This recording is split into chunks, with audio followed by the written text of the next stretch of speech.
Hello hockey fans, and welcome back to another video. Finishing a season with an equal or greater number of points than the number of games you have played is a difficult task to accomplish in the National Hockey League.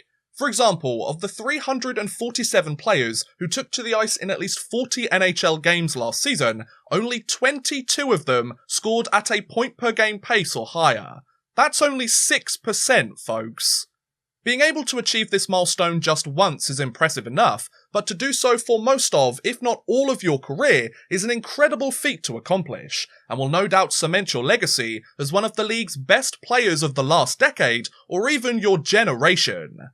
As you might expect, the handful of players who consistently score at a point per game pace waste little time becoming household names across the league, thanks to the highlight reel plays they produce, the long and expensive contracts they sign, and the number of promotional materials they are featured in. These players can become so well known that they struggle to go about their day-to-day business without being recognised by fans even years after they've retired. However, one player who reached this milestone for over half a decade disappeared from the spotlight far quicker than anyone could have predicted. This is the story of Jason Allison, the point-per-game star who fell off the map. In order to tell this fascinating tale, allow me to take you back to June 26, 1993, when Canadian forward Jason Allison, who had spent the prior 92-93 season with the OHL's London Knights and had scored a whopping 118 points in just 66 regular season games, was selected 17th overall in the 1993 draft by the Washington Capitals.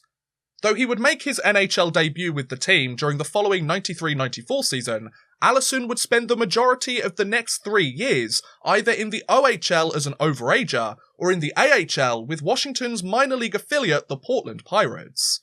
During this stretch, the Canadian forward would light the lamp on a regular basis wherever he played, as he scored 178 points in just 71 OHL games, 75 points in just 65 AHL games, as well as a further 7 points in 33 NHL games.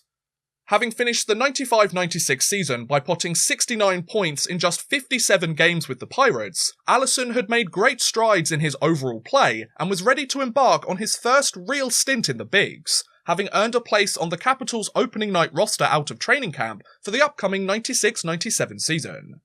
As he took to the ice with Washington for what would become his first full year in the NHL, Allison was looking to finally live up to the hype that had seen him go 17th overall, given that he had played no more than 19 NHL games or scored more than 3 points in his prior 3 stints with the team. Though he would completely smash his previous career highs by notching 22 points in the first 53 games of the season, the Capitals decided that it was time to move on from their former first-round pick, as on March 1st, 1997, Allison was traded to the Boston Bruins as part of the deal that sent Adam Oates to Washington. To say that Allison adjusted well to his new surroundings would be an understatement, as he potted 3 goals and 12 points in 19 games to conclude his debut stint with the Bruins. In fact, the Canadian forward would make such a great first impression that he would don the black and gold for quite some time and transform from a young, inexperienced rookie to a point-per-game star. Over the next 4 seasons of his career, Allison would post 2 30-goal seasons and 3 70-point seasons, en route to notching 102 goals and 282 points in exactly 282 regular season games, including a 36-goal, 95-point year during the 2001 season.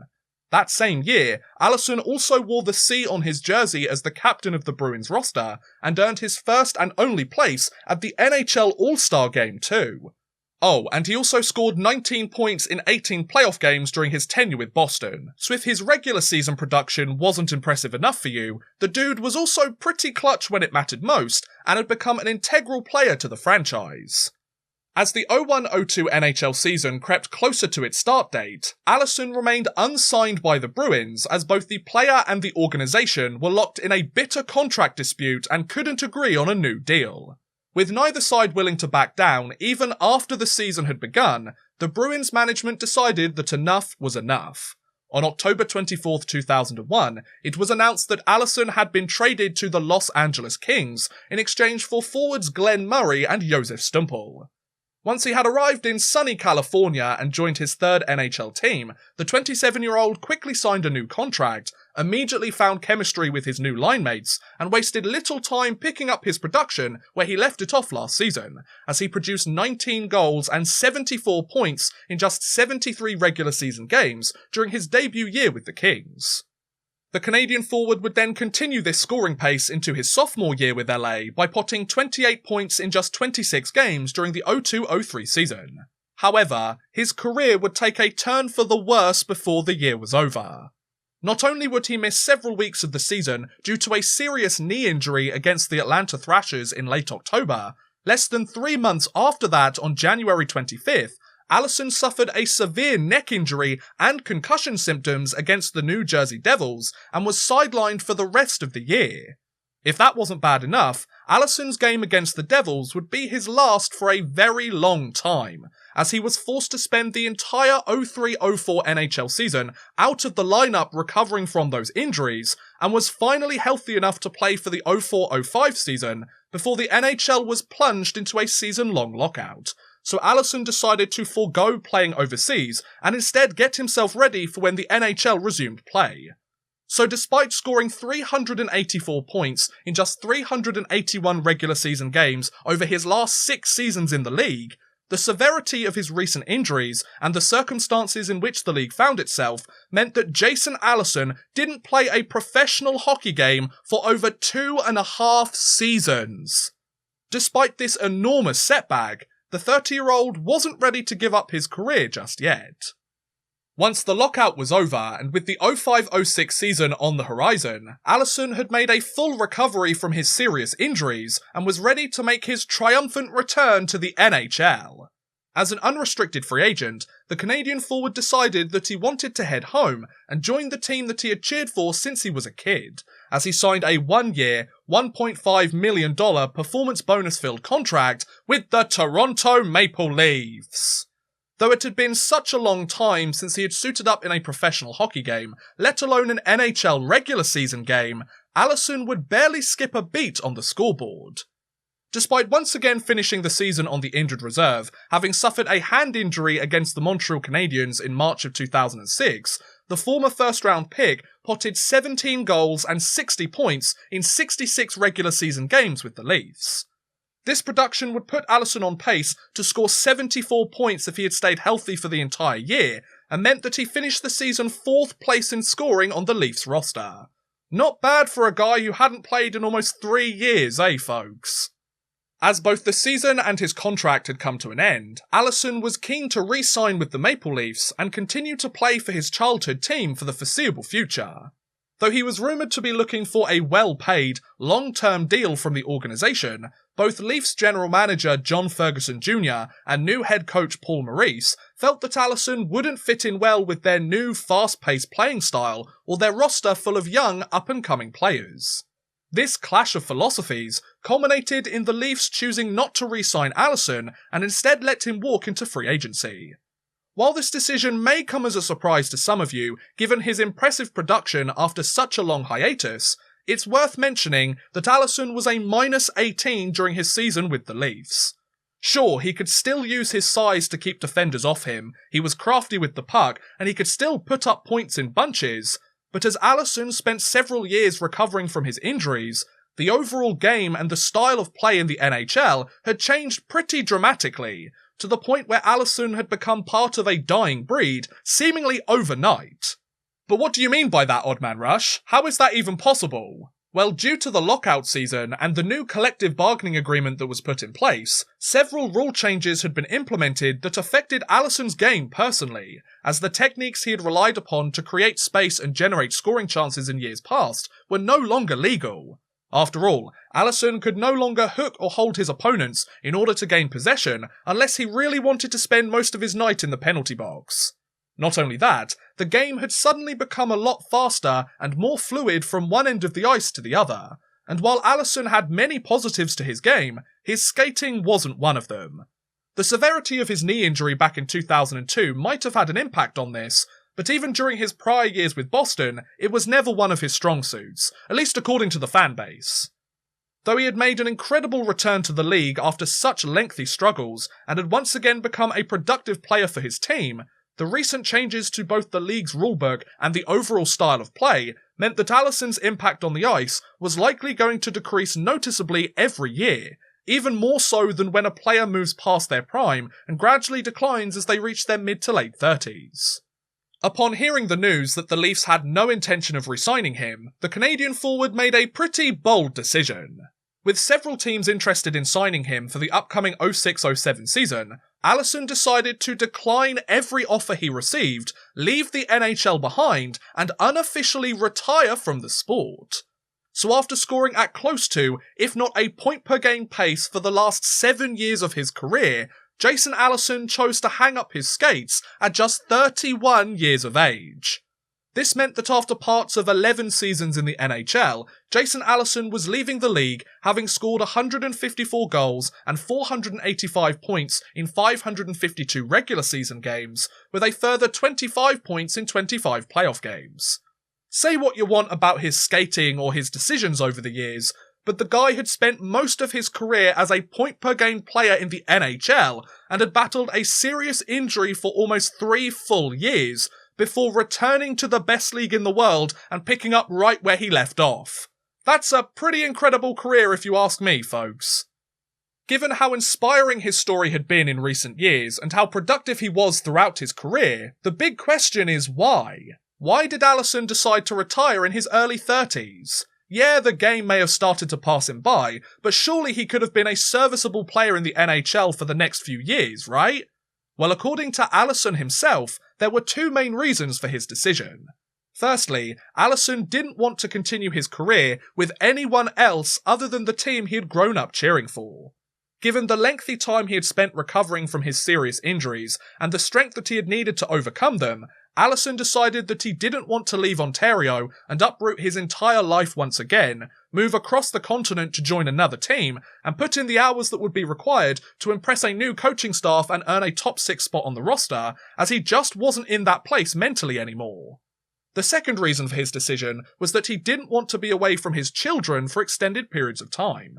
Given the circumstances him and his family found themselves in, it was likely that Allison's kids would have remained in Ontario while he moved at least several hours away to another city in North America. Allison decided that instead of chasing another season in the NHL, he would prioritise his family. Rather than risk further serious injury, he would stay close to his loved ones instead, as he knew that he would miss out on many huge memories that he would never be able to get back.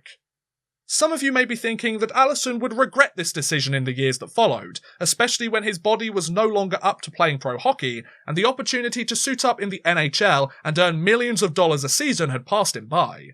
However, it's important to mention that Allison has shown absolutely zero remorse for making this choice, both in 2006 and in the many years since. In fact, he has stated multiple times that it was the right decision for him and his family both at the time and in the long run, so it seems as if he's content with how things turned out, and so he should be. But anyway, following his unofficial retirement, Jason Allison would practically disappear from the hockey world as he completely distanced himself from the sport. Over the next few years, it is said that Allison supposedly remarried and spent his days owning and operating a horse farm just north of Toronto. By all accounts, it seemed as if Allison was truly done playing hockey and was content with the new life he was building, both for himself and his new family post-career. However, the Canadian would suddenly resurface and find his way back onto the hockey map several years after calling it quits. On August 28, 2009, it was announced that Allison had received an invitation to rejoin the Toronto Maple Leafs for their 2009 pre-season training camp. When asked why he had invited someone to camp who last played an NHL game over 3 years ago, Leafs general manager Brian Burke stated that Allison had overcome some difficult personal and physical issues and deserved an opportunity to show if he still had it, given his prior track record in the league. Though he had been rather disconnected from the sport over the last few years, Allison was excited to step back out onto the ice, shake the cobwebs off, and get back up to speed with the NHL game. In fact, the 34-year-old forward seemed very optimistic that he could return to his previous form and play well enough to steal a spot on the Leafs roster for the upcoming 09-10 NHL season. According to Allison at the time, he felt that there wasn't much of a difference physically between when he left the league at 31 and where he currently was at 34 years old, and he was confident that he would produce solid offensive numbers for the team and help make those around him become better players. Unfortunately though, his second comeback attempt wouldn't go as well as his first, as on September 28, 2009, Toronto cut Allison from their camp. When addressing the media about this decision, Leafs head coach Ron Wilson confessed that the former first-round pick hadn't impressed them enough to steal a spot on the roster, and he wasn't part of the team's plans moving forwards. Despite missing out on his Hollywood movie-style return, Allison's brief stint with the team did yield a memorable moment, as during an exhibition game against the Philadelphia Flyers, Allison fought forward Darryl Powell and ripped his opponent's helmet in half with his bare hands. Now that's how you get noticed on a PTO, folks. Once his second stint with the Leafs came to its unfortunate end, Allison would hang up his skates for the final time and call it a career for good as the 09-10 NHL season commenced. Though many players would relish their newfound spare time by taking life a little bit slower, the former first-round pick seems to have been a very busy man. In the years after his retirement, Allison is said to have invested in and operated a hockey organisation in Ontario, taken ownership in a sports entertainment company, and launched a successful finance company too. More recently though, Allison is known as a writer and development executive who currently serves as the co-founder and CEO of Donkey Productions, a production and finance company for film and television based out of Los Angeles, California. This past year, Donkey Productions has worked on a trio of movies that have received either good or mixed receptions, and have starred such Hollywood greats as Liam Hemsworth, Robert De Niro, Morgan Freeman, and Tommy Lee Jones. So a guy who spent his mid to late 20s scoring at a point-per-game pace in the National Hockey League is now the CEO of a Hollywood production company and works with some of the best and most respected actors in the business today. Well, there's certainly worse ways to spend your retirement from pro sports, eh, folks? And that's how Jason Allison became the point-per-game star who fell off the hockey map. What do you guys think about Allison's NHL career? Should he have stayed in the league for longer than he did, or should the Leafs have signed him back in 2009 and let him have his fairy tale ending? Let me know in the comments below, I'd love to hear what you guys think. But thank you very much for watching, guys, I hope you have enjoyed. Please feel free to like, subscribe, share, or watch some of my other videos. Thank you very much for watching, and goodbye! A big thank you to Carl Fairbank, Chris Gadsby, Connor B, Drew Fawcett, Jordan Whitehead, Martin Tolness, Paul Malia, Roman from London, Tom from Finland, and Worthless Pieces for helping support this video via Patreon. If you too want to help support the channel a little bit further and get a shout out at the end of every future video, make sure you head over to patreon.com/oddmanrush and become a patron today.